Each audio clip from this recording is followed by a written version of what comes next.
Welcome to the Recruiter Startup Podcast. Today's guest is Chris Attia from Engtal in Chicago.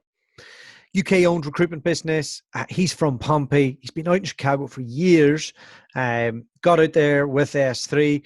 Career just took off and got a great opportunity to work with Mark Zanowski. And they've created a great recruitment company. Really fun getting to know Chris.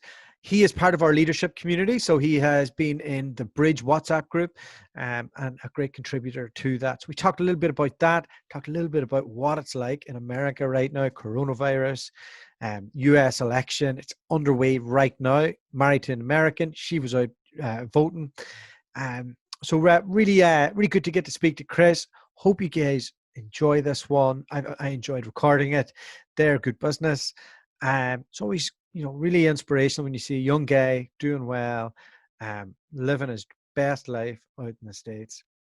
As ever, this podcast is brought to you by our partners. I promote people on the podcast that we use in our business. So I've had a few people that have helped me make a difference over the past years. And in terms of advisors, there's three key advisors that have helped me out. One is Andy Hallett at Rexband. And he helped us out with some strategies, and he's since become a business partner in our leadership network that we've created together. And it's been a good experience with Andy. Louise Archer has helped us get our value proposition right, refine it down a little bit, increase our retained business sales. And I'm now implementing that in our scale business as well. So really rate the service and product that she's doing out there. And Rich Gibbard, he is helping us with our marketing automation in both our scale business and in our leadership network over the next little while as we grow. And I've had a load of new clients come in from the work that Rich has helped us with. So can't recommend him enough. And as ever, in down cycles, people don't pay their bills. You have to call Backdoor Barry at Intro Protect. Always got us paid. I try not to go down this road. I give everybody every chance, but everyone seems to not want to pay bills right now. And you need to have somebody like Barry who you can just hand it off to, never think again, and they take care of it. All these things have helped our business over time. And then the technology suppliers that help us out, Vincere, Odro, and CloudCall. They're the three key, I suppose we call them recruitment vendors that we use in our business. And, we've integrated that into it, and it's they've all been great. And we didn't start with them, but we've ended up there. And that's through lots of testing and making sure that we got the best tools out there. So anyway, bit of a shout out to all the people who've helped us.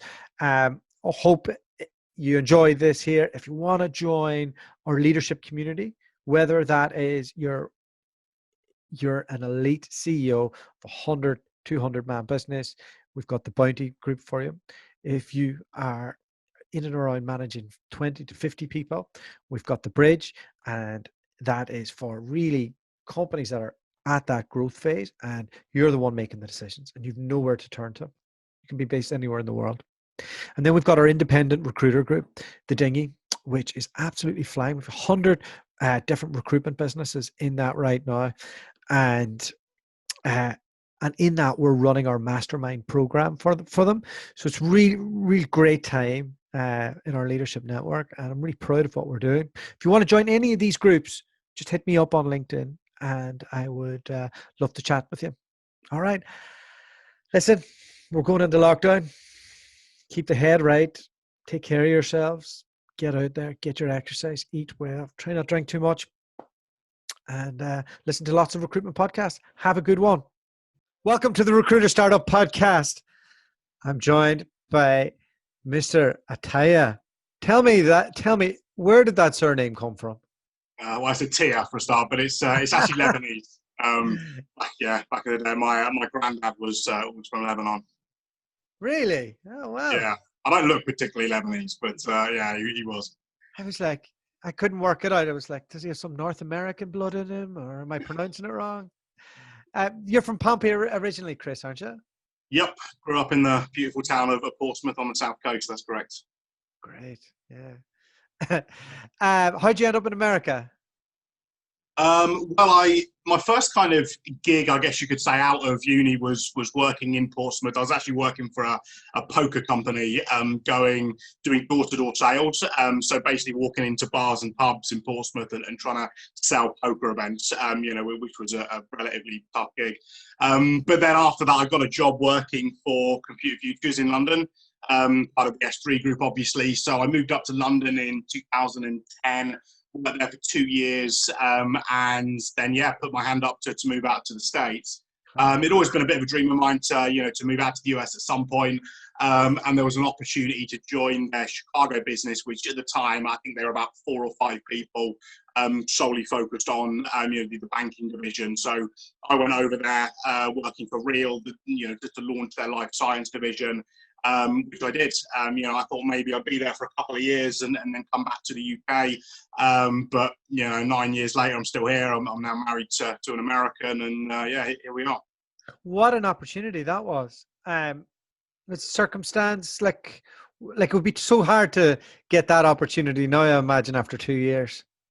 Yeah, absolutely. I mean, I think, the visa criteria was very different back then. You turned up and, I had 18 months experience when I applied for the visa, and they just approved it right then and there, which, as we know, certainly doesn't happen anymore. But it was a great opportunity. I mean, the US, the S3 was still relatively new into the US at the time. I think I probably saw it grow by 300 or 400 people over the 5 years that I was there. I mean, we grew our division. I ran the perm team, and my colleague Tom Packer ran the contracts team. We grew that to probably about 40, 50 people, but by the time I left, it was a great journey. Great, good company, great opportunity to, start on sort of the ground level of a business and really see it grow. Wow, that's mad. And then Mark Zanowski obviously tapped you up. Indeed, through a rec to rec in here in the US, and Mark, reached out to me, and kind of initially I actually said sort of thanks but no thanks. I wasn't, I was pretty happy where I was, and sort of wasn't really looking, but I sort of took a couple of weeks and really thought about the opportunity to start a business, and it'd always been something that was kind of on my radar, for some point in the future. And when I really looked at it, and I kind of looked at the path ahead of me, an S3, but versus, the opportunity to start my own business, I just decided to take the plunge. So 2017, near the end of 2017, I left S3, we launched Engtal, and we've been doing that for coming up to 3 years now. Wow, good on you. For anybody listening, tomorrow is the US election, and I presume you're in lockdown, are you? So it's not like UK style lockdown. There are various restrictions. So you're allowed to go to bars and restaurants, but you can only eat and drink outside. Which, if you know the Chicago weather in November, is not massively appetizing. But you can still go out socially. There's just limitations on gatherings and things like that. But US election is this evening our time, and certainly feels a little tense here. I've been in the US for the last 2 elections, and obviously I've followed the UK politics closely as well, and I've never felt anything quite as tense as this. We were talking before we started, but I live in a kind of big high rise in downtown Chicago, and they have big glass fronted boards, and they've boarded all of those up with like 15-foot high wooden barricades because they think there's going to be riots and everything this evening. So it's going to be an interesting night. What's Chicago like? We hear like lots of things on the news, like it's quite polarity in terms of like rich and poor, isn't it? Yeah, no, it is. I mean, I absolutely love Chicago. I'm a huge fan. And I think if you ask most Americans, they will say Chicago is one of the best cities to live in the US. It's been voted, I think, many times as the the best city to live in. And I think in the UK, a lot of people hear about New York, Boston, West Coast, and I think Chicago is almost a little bit of a hidden gem. When I moved there, I didn't know a huge amount about it. There is definitely, a rich, massive rich poor divide. It's a weird place because you don't feel it, and again, this is a good and a bad thing, right? But the rough places in Chicago are 3 miles south, you have no need to go there. Like, the downtown area where most people live is one of the safest places. I've lived there for 8 years, 9 years. I don't even think I've seen a fight in a bar in Chicago. It's just like super, super Not safe. not like Pompey then. Yeah, exactly. Yeah, they'd be shocked if they went to Pompey. It's a lovely place. Great restaurants. Very sort of modern city. The winters are a bit brutal. There's two temperatures here. It's either very hot or very cold. There's not much in the way of spring or autumn, but it's a great place. I mean, I absolutely love it. So, U.S. election, if Trump wins, he's promising to spend a load of money. If Biden wins, he's promising to spend a load of money. Biden might lock you down longer or quicker. Is that kind of what we're thinking is the difference? I think he will. In the US, you obviously have the states have a fair amount of power as well. So you have the federal level, where decisions are made. But you also, a lot of the power is is also at the state level. So no matter who gets in, their power is somewhat mitigated by that. But yeah, I think that's true. I think if Biden gets in, we will be locked down a bit more. I think he'll take more of a less friendly economic policy and maybe more of a kind of let's get rid of COVID immediately. I think Trump will be a lot more kind of like he has been, which is sort of economy first. Let's keep things open as best we can. So I think that's going to be, kind of the primary difference. But, truth be told, I don't think there's going to be a dramatic difference, no matter who gets in. I think, Biden's relatively kind of centrist, I guess, compared to some of the other people that were, previously running. From the outside looking in, it seems like you've ridden COVID all right. You've adjusted to certain things. Give us an insight into what that journey's been like since, like, we were all on a bit of a cushy ride for a bit there. Yeah, since March. I mean, honestly, it's weird to say, but it's been great. I mean, we've. I think it's gone as well as recruitment owners everywhere just cursing you, listening. Well, maybe, yeah. But I think it's gone. I'll preface that by saying that we certainly had our struggles, but I think it's gone as well as we could have hoped. I mean, obviously in March, when all the shit went down, like that there was a big kind of oh shit moment, and we were 2.5 years old. We had a very junior team. We had a pretty flat January and February as well, and we were just starting to hit our stride in March. And we had, I think, 150K of offers pulled. Our two biggest clients from 2019, one was an Italian firm that went on a hiring freeze globally, and the other went bankrupt. Despite owing us a bunch of money. So that was, a time where it was really, really testing. And anyone that was close to me, I'm sure you went through it as well. As a business owner, it was a very hard time. But I think we reacted well. We pivoted very quickly and decisively. We kind of had two sides of our business before. We had more of a kind of software engineering tech side, and then we had more of a manufacturing heavy, not blue collar, but more of that kind of world, which was obviously a lot more impacted. So overnight, pretty much, we pivoted all of that business over to the more innovative technology side. I mean, our average fee this year, I think we're about 33K, which is up. It's up $8,000 year over year, primarily because we made that move, I think. And I think that worked well.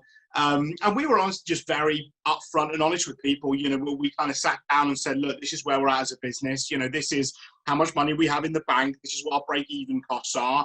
We don't want to lay anyone off. We have no intention of laying anyone off.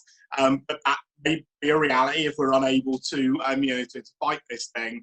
And then everyone just really rolled their sleeves up and did their bit. Like, I jumped on the phone myself. I hadn't built since, I think, 2014 probably. And, I chucked in about 85K in a couple of months, and then everyone else just absolutely grafted. So, it certainly wasn't easy. I think we worked harder, for less, than we would have the year before. But, we doubled in headcount during COVID. We're up year over year in revenue. We're, considerably up in net profit. I'm just really proud of the guys and how well they, kind of reacted to it, truth be told. And you've kind of rolled with the punches because you've got a bit of a dispersed workforce now. Mhm. from somebody who was just like, we're in the office. You guys made some quick decisions early, and it seems to have worked for you. Yeah. I mean, obviously, you were kind of somewhat involved in that whole process, but yeah, no, we hired those of people listening. We hired a guy called Ash at the back end of last year, and the goal was to bring him over to Chicago to work for us. Unfortunately, at the beginning of the year, his visa was declined through we weren't sure why. That just happens sometimes. At the time, we weren't hugely worried because our game plan was obviously to have him work remotely in the UK for a couple of months, reapply, and then get him out here. But then once COVID hit, all of the embassy shut down. It was obviously, as it was kind of an impossible situation. So I think working remotely in your bedroom, working US hours, it can be done for a couple of months, but beyond that, it's tough. So we made the decision to open up the Stafford office. There was a local company that he used to work for that I think was struggling a little bit, and we were able to hire a couple of people from them. And yeah, it's been good for us. We kind of see it as a feeder club to the US, I guess. I was going to ask you. Yeah, whether they're, because there are a lot of people out there that, they want to move to the US, but they're not experienced enough yet. We have one guy that we hired, called Ellie, really wants to move to the US, she has a year experience. And, typically, I think they knock on the door of, an S3 or a Michael Page or anyone like that, and the answer would be, come back in a couple of years. Whereas we see this as a vehicle where we can, plug people in, and whether we move them in 2 months or we move them in 2 years, we can, get people over to the US. So far, it's been great. It's still early days, obviously, but it's worked well for us. And so, typically, does that work from a business function that you're quite established in the marketplace? And I suppose from somebody who's looking in, it might sound easy, but you came from S3, had a load of relationships, hired other people who had relationships, and now years later, you're able to set up feed them essentially some roles to get them going. Would you do more of the business development side in the US than the UK? No, it's honestly, the markets that they went into were very cold. They were always part of our overarching plan, but there were no real relationships. As I said, I was not hands-on at S3. I was in a director role, and I hadn't met with a client for probably a couple of years until I launched Engtal. So that wasn't, kind of really on the cards. So now, very much, kind of working a sort of cold desk. Obviously, what I bring is a lot of US experience, and the markets are very different. I think people don't really appreciate that. I think people look at the fees and they look at some of the billing that people do, and they assume it's easy. Every single person that we brought in from the UK has always said it's tougher than they thought it was going to be. What are the things? I think it's a lot more. There's a lot more kind of subtle nuances that you just kind of don't realise. I mean, it's a lot more relationship oriented, than I think it is in the UK. I think the UK is a very transactional market. The US, you go in the front door a little more. It's a lot more kind of got to play the long game. I think people come in and they don't do deals within 6 to 8 weeks, and they're like, all right, sob this, it's too hard, I'm going to go somewhere else. So I think there's you have to kind of understand how the American system works and really kind of really play the long game essentially. And I think but by the same token, I think the average recruiter in the US is not as good as the average recruiter in the UK generally, because it's obviously a lot less competitive. So if you can bring your hungry UK aggressive kind of mentality and couple that with maybe someone like myself understand the nuances of the US market and things like that, I think that's where it's been successful, and where I've seen a few other companies not get it right. And your business, do you cover all of America? Theoretically, yes. We are predominantly East Coast and West Coast, although we're based in Chicago. We actually do quite a little in Chicago. Most of what we do is either in Boston or California. The long-term vision, we're long-term vision to grow the company to 100 people, primarily focused around the major hubs, so California, New York, Boston, Chicago, Austin, Texas, Denver, those kind of areas. Like most of the clients that we work with are either life science companies, AI, robotics, those industrial automation, those types of people. There's a big population of them, kind of East Coast and West Coast. And has COVID shaped your plan for how you're going to, I don't know, conquer America as such? Yeah, I mean, I think it has. Firstly, from a market's perspective, like the pivot that we made, it kind of reinforced my belief that that working really high end, high salary markets is the way to go. We got to realise that we're probably not going to be churning out the volume of deals that we were last year, so we've got to make a big dent in our average fee. And truth be told, it's been far easier, to do that. I think it's kind of refreshed our perspective on remote working. I'm sure it has with a lot of people, but we're certainly open for people to be based totally remote. We're a lot more comfortable now than we were a year ago to having people outside of Chicago and being on the road all the time. So I think all of that, as with everyone, it's kind of opened people's eyes to how manageable that kind of structure is, and also having a legitimate, scalable office in the UK. Like, we see that as a really important part of our business moving forward, and we're going to continue to grow it. So it's been great having you in our leadership community, the Bridge. Yeah. Yeah. You've been a good contributor in there.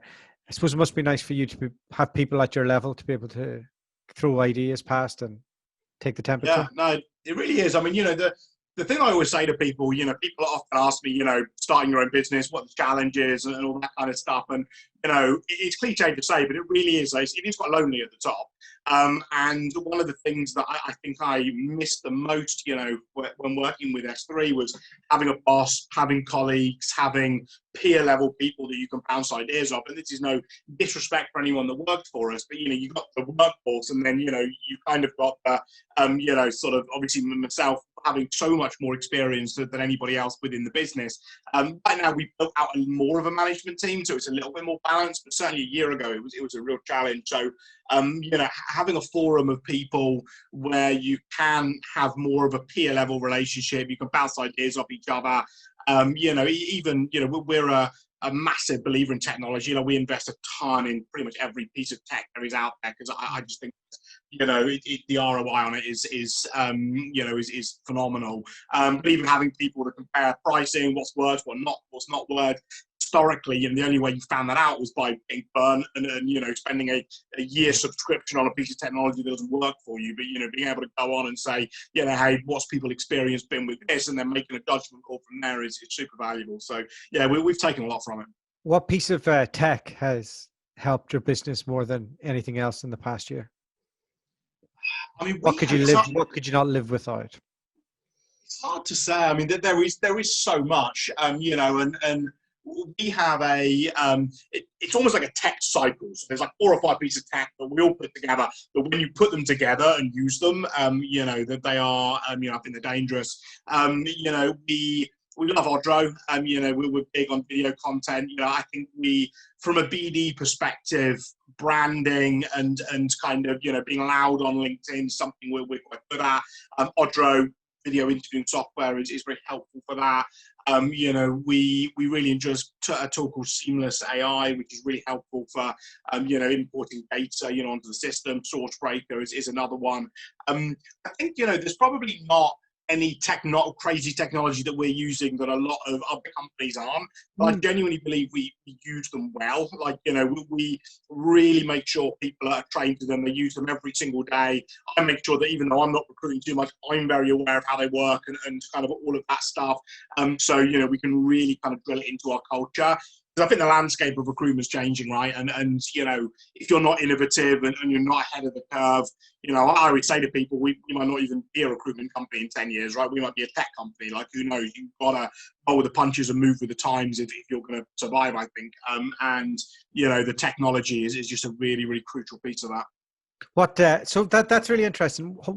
When you bring a rookie in now, what's the training like in comparison to what it was like at S3? Is it like less phone based because there's more appointment setting to get calls and that? Yeah, it probably is. I mean, truth be told, we don't hire a bunch of rookies from. We very rarely hire people without experience. The last person we hired was probably a year and a half ago without experience, and we've kind of. Because we kind of know that, our training, we're never going to have training like S3 or Michael Page, or certainly not for the next year or two. So, I think we're a very compelling opportunity for someone that's maybe worked at one of those companies and is ready to join a high growth startup with better commission, better culture, and kind of that stuff. I don't think we are the best company in the world for someone who's a complete fresh graduate out of college that's looking to, kind of learn the ropes essentially.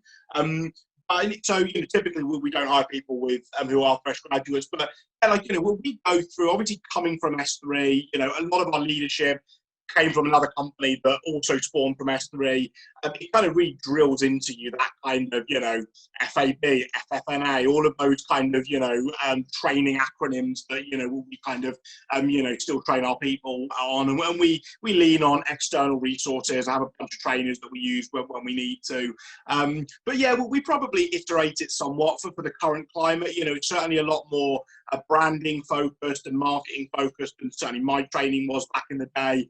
I think having the ability to hit the phones is important as a one weapon in your arsenal, but I don't think it's the be all and end all. I think it's more important to be a great marketeer, to be a market expert, to have a really strong personal brand. But those are areas that I think we spend kind of extra time, training on. Yeah, excellent. What's the recruitment community or scene like in Chicago? Is it quite US centric, and there's a few Brits there, or because unfortunately I was supposed to get out there this year, but I didn't make it anywhere. Yeah, I know, for obvious reasons. But yeah, no, next time you come over, give me a shout. We'll have to get a few beers. I'll show you around. It's honestly, it's not that big. I will say, S3, there's a couple of S3, and you've got Michael Page, who, are probably the two biggest, and Fadon as well.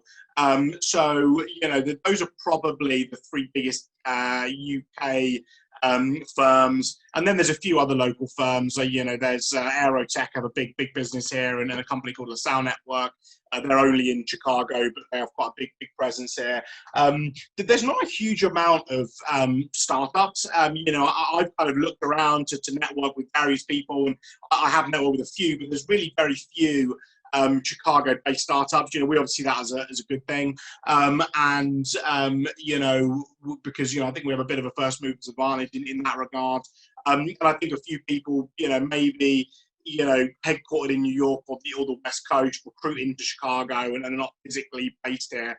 But it's not a massive community. All right, we're nearly half an hour in, so. Any advice to any recruitment business owners who are thinking of setting up in America? Is there anything that you would like? I suppose you've been in that market so long, some of it might be second nature, but do you see any common mistakes that people make when they come straight over to the marketplace? I think you've got to be adaptable, and you've got to be, conscious that you might not know everything. When I first moved there, I was successful in the UK, and I was top rookie in the team, and I had a good background, and I came in and basically did everything that I was doing in the UK, and it didn't work. And I moved over there with a couple of other Brits that were in a similar position, and I think the reason I made it work was that I kind of took a step back and said, okay, this is not working. I have to change my approach here.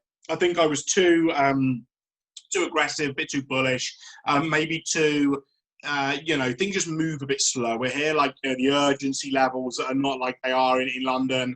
People are less willing to maybe go behind the back of HR and interview people on the side and things like that. And I think, there was a break point in kind of my career, about 6 months after I moved to Chicago, where I really sort of took a step back and said, okay, look, I need to, really assess what's working and what's not here, because something's got to change. That's one of the things, I would say, I think that you've kind of got to do it properly. I know it's going to be hard to say because we do have an office in the UK. But you only did that after. Yeah, exactly. But it's people like to buy locally. So if you're a UK recruitment company and you want to recruit into the US, it's tough to do that. I think I wouldn't do that probably. I would physically move to the US and build out from there. Because I do think people like hiring from local companies and things like that. And even with our guys in the UK, we've had a little bit of pushback sometimes with clients, because they're not physically based in the US. So, that can be a challenge. But I think mostly, you just got to, if you come out here with an open mind, you're adaptable and you stick with it, you will make a success of it, because it is a phenomenal market, but it will probably take you longer. I kind of think if you plug a good recruiter into the UK market, they'll do a deal in 2 or 3 weeks sometimes. That's just not possible in the US. You've got to build a market. But if you stick with it, there's a lot of gold at the end of the rainbow, as they say. Who you going to vote for? I can't vote, thankfully. So I don't have to answer that question. My wife has just left for the polls. She's American, so she's going to be voting for both of us. But no, I'm not a US citizen, so I'm unable. Nicely played. Nicely played. Okay, let's finish on that. Thanks so much, Chris. Awesome. Cheers. Take care.